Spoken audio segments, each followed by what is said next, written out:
Hey guys!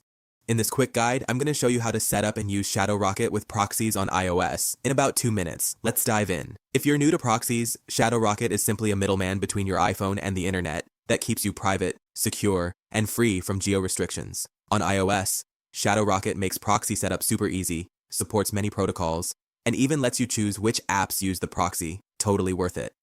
To set up a proxy on Shadowrocket, first, open the App Store, download and install the app.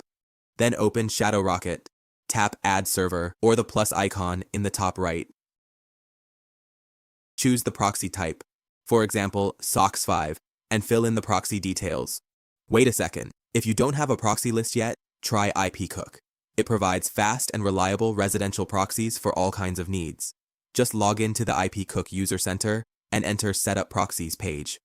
Choose your preferred region and protocol, then generate a proxy list.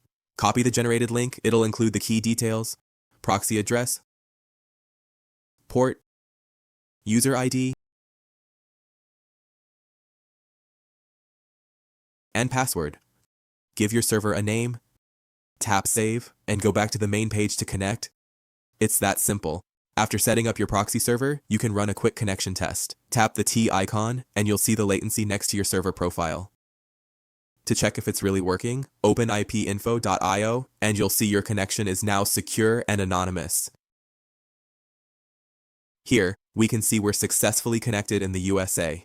And that's it. Shadowrocket is all set and running with your proxy. Don't forget to claim your free 100 megabyte of residential proxy from IPcook. Link is in the description.